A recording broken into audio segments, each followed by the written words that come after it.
Every year, 250,000 lorries and over 2 million passengers travel through Portsmouth, coming and going to Europe.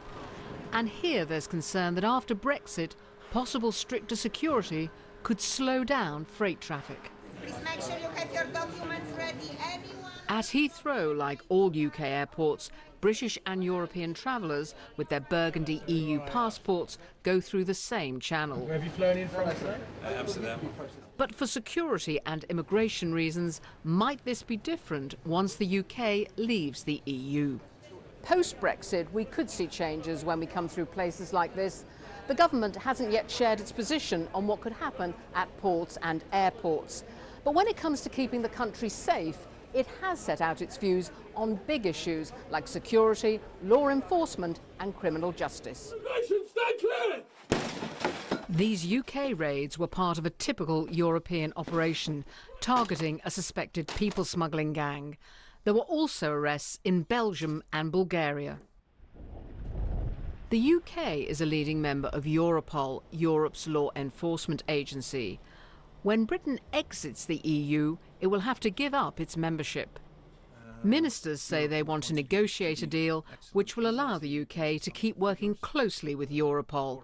But is this a realistic option? We haven't had a member state leave the EU before, so in that sense, I suppose we're already in uncharted waters. And every day there's a police operation here affecting Britain in a positive way that Europol is helping with. And you know, the essence of that, I think, will continue. But of course, it depends on getting the right deal. The UK and EU countries share information on criminal records, fingerprints and DNA, on tracking suspects across borders. And member states are also signed up to the European arrest warrant.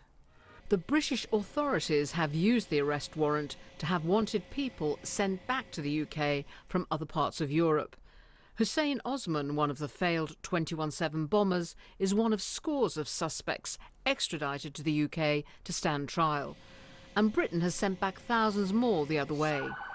The UK says it wants to keep the arrest warrant system and continue to share data as part of a new security treaty with the EU. We set out our stall back in September to say, look, this is what we want to do.